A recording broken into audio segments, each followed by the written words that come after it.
Il n'est pas adopté. Le 9, Madame Antoine.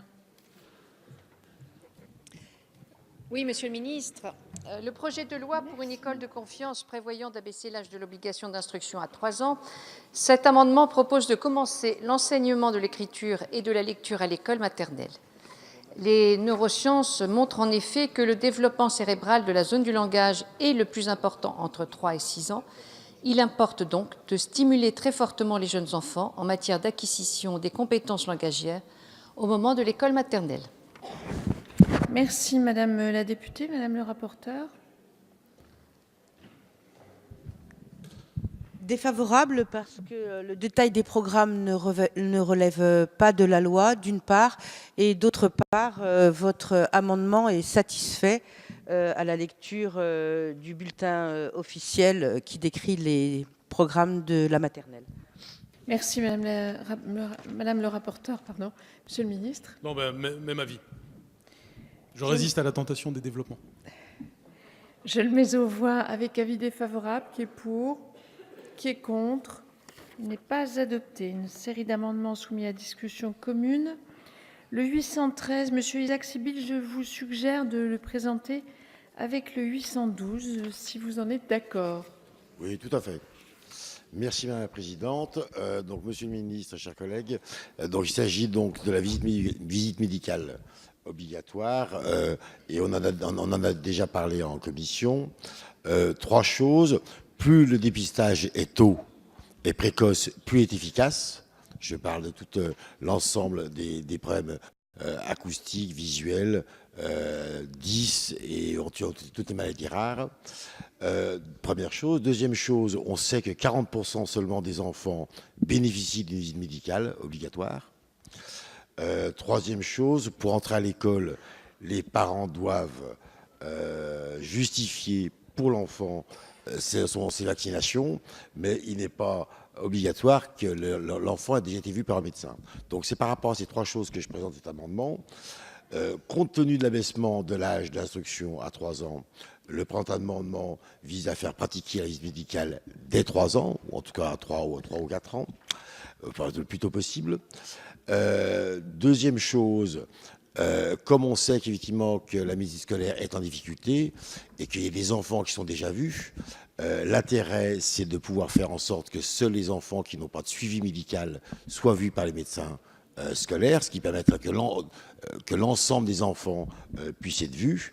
Cela permet aussi, ça peut être rendu pratique grâce effectivement maintenant au DMP, et donc effectivement ça permettrait effectivement dès la rentrée à 3 ans d'ouvrir un DMP, de faire inscrire les vaccinations, et donc ça simplifierait tout, et la visite médicale des 3 ans, et les dépistages, et l'inscription dans le DMP, et le carnet de vaccination électronique. Voilà un petit peu par rapport à cet amendement. Deuxième chose, donc le deuxième, c'est un amendement de repli qui fait uniquement, comme on en a parlé, effectivement faire en sorte de créer une visite médicale obligatoire à 3 ans. Merci bien. Merci, Monsieur le député. Alors, Madame le rapporteur, sur ces deux amendements, si vous pouvez globaliser. Ah, pardon, c'est soumis à discussion commune. Oui, oui. Pardon. Donc, le 927, Monsieur Freschi. Non. Madame la députée, vous avez la parole. Oui, donc de manière un petit peu différente, cet amendement vise aussi à rendre obligatoire pour tous les enfants un examen médical à l'âge de 3 ou 4 ans, et celui-ci au sein de l'école en présence des parents responsables de l'enfant. En effet, cette généralisation d'un examen médical est sollicitée par de nombreux professionnels de l'éducation qui l'ont identifié comme un âge, 3 ou 4 ans, donc un âge clé pour le dépistage de certains troubles, tels que ceux du langage par exemple. Et cette visite pourrait ainsi participer à la prévention des inégalités de santé et à un meilleur accompagnement de santé dans la petite enfance. Merci Madame Racon-Bouzan. Alors, sur ces trois amendements soumis à discussion commune, Madame le rapporteur.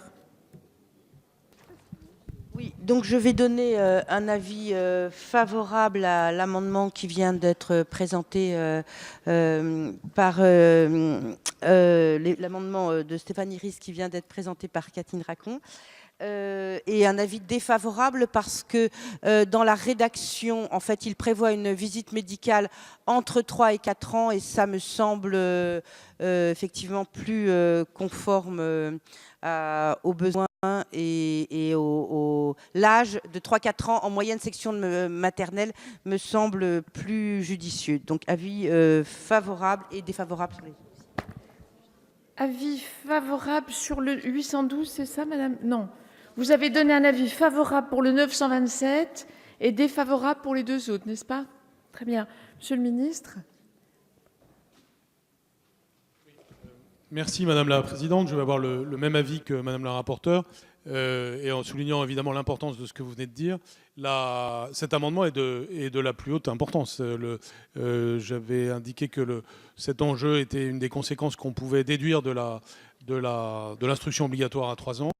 Nous savons que nous ne sommes pas bons aujourd'hui sur cette question, que c'est autour de 40% des élèves qui bénéficient de la visite médicale avant 6 ans.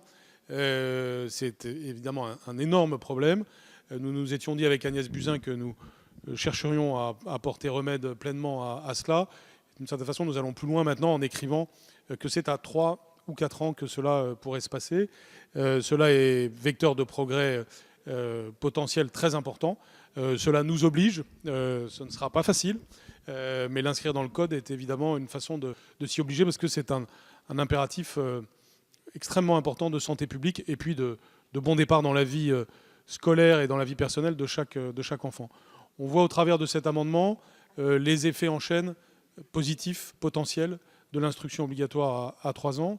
C'est pourquoi je disais tant tout à l'heure que ça n'est pas que symbolique, que ça n'est pas que un signal, c'est aussi la matrice de changements concrets très importants. Donc avis favorable. Bien. Alors, plusieurs demandes de parole. Monsieur Lurton. Oui, merci Madame la Présidente. Moi je pense qu'effectivement on ne peut être que favorable à ce type d'amendement. Je ne vois pas comment on pourrait y être opposé. Mais ce que je voudrais savoir, Monsieur le Ministre, Madame la rapporteure, c'est comment allez-vous faire pour le mettre en application. Actuellement, nous avons un médecin scolaire pour 15 000 élèves. Un médecin scolaire pour 15 000 élèves. C'est une véritable catastrophe. Et je ne vois pas beaucoup d'étudiants en médecine qui font le choix de s'orienter vers la médecine scolaire actuellement, compte tenu peut-être de l'aspect peu rémunérateur, compte tenu d'un tas d'autres circonstances. Actuellement, il n'y a plus d'étudiants en médecine qui demandent à s'orienter vers la médecine scolaire. Moi, je ne vois pas comment un médecin scolaire pour 15 000 élèves pourra faire pour examiner des enfants entre 3 et 4 ans. Maintenant, je ne vois pas comment, je crains, si vous voulez. J'aimerais savoir comment cet amendement va être mis en application. Ça me paraît être particulièrement important. Merci, monsieur le député. Madame Tamarel Vérag. Merci, Madame la Présidente. C'est une bonne nouvelle.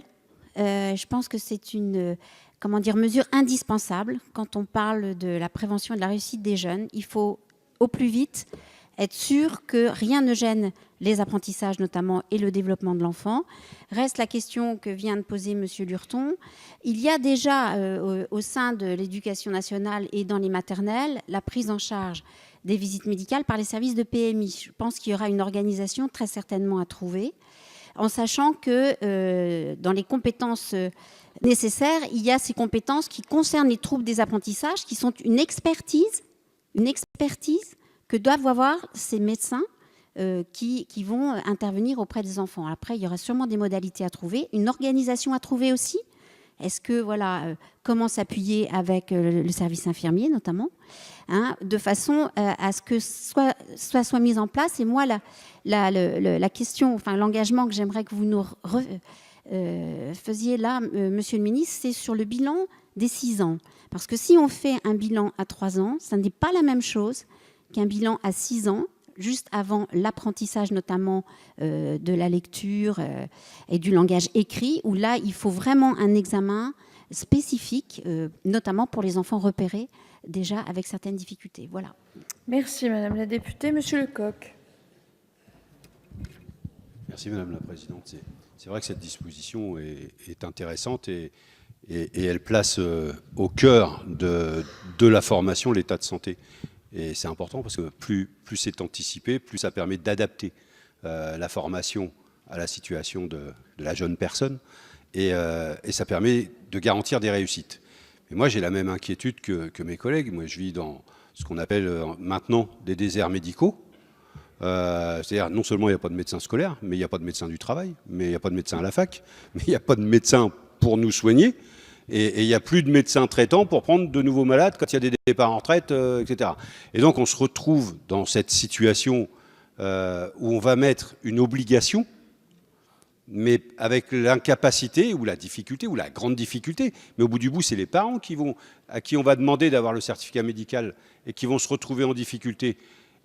Ou alors c'est à l'école. Alors si c'est à l'école, ça veut dire que c'est l'école qui prendra la disposition pour avoir un médecin et faire passer. Et qu'est-ce qui nous garantit que toutes les écoles de la République seront au même niveau? Vous nous garantissez d'avoir un médecin dans chaque école. Si c'est ça, monsieur le ministre, dites-le de vive voix qu'à la rentrée prochaine, il y aura la garantie d'avoir un médecin à la disposition de tous les élèves des écoles maternelles. Merci, monsieur le député. Monsieur Isaac Sibille. 3 choses. D'abord, je suis ravi que vous donniez un avis positif sur un des 3, dans le sens où c'est ce qu'on a préconisé, effectivement, avec Mme Barrette dans notre rapport sur la prévention. Donc, je suis ravi qu'il y en ait au moins. Ça, c'est la première chose. La deuxième chose, après, c'est sur le fond. Actuellement, vous savez très bien qu'il y a seulement 40% des enfants qui sont vus. Quand vous dites dans votre amendement, je suis ravi, il va être adopté, mais dans l'amendement que tous les enfants vont être vus, c'est pas des droits réels. C'est de l'affichage, mais on sait que ça ne sera pas fait. Vous savez pertinemment qu'il y a des départements, même des départements où il n'y a plus de médecins scolaires. Donc comment est-ce qu'on peut affirmer avec un amendement que maintenant tous les enfants sont vus à 3 ou 4 ans? Ce n'est pas des droits réels. Moi, ce que je proposais, effectivement, c'est des vrais droits réels. Il y a des enfants qui sont suivis, on sait, par leur médecin, par leur pédiatre. Est-ce que c'est ceux-là qui ont besoin de voir un médecin scolaire? Non. Ceux qui ont besoin de voir un médecin scolaire, c'est ceux qui ne sont pas vus, ceux dont les vaccinations ne sont pas suivies. C'est pour ça que je pense que mon amendement était beaucoup plus pragmatique. Il était des vrais droits réels. Avec des nouveaux moyens, on sait qu'on a discuté du MP, et donc vous affichez un amendement, je serais ravi j'espère qu'il sera adopté, mais qui est purement, qui est réel, sans aucun droit réel, dans le sens où on est dans l'incapacité actuelle de le faire appliquer. Ça, c'est première chose, c'est sur le fond. Deuxième chose, sur la forme, on en avait discuté lors de la commission, on avait dit qu'on en discutera après, j'ai essayé de joindre effectivement votre cabinet, je n'ai aucune réponse, et je vois apparaître effectivement un amendement de la République En Marche, qui reprend effectivement cet amendement, qui a dû être travaillé avec vous, et qui est adopté. Donc sur le fond, comme sur la forme, je suis en désaccord. Merci, monsieur le député. Je vais donc mettre aux voix l'amendement 813, ayant reçu un avis défavorable. Qui est pour? Qui est contre? Alors, je reprends. Qui est pour?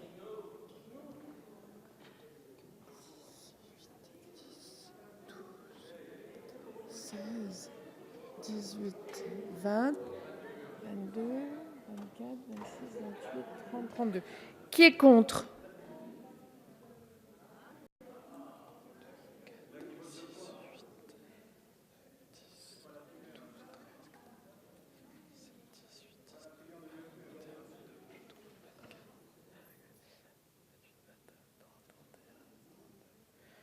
C'est terrible, je crois bien que c'est à égalité. Vous avez...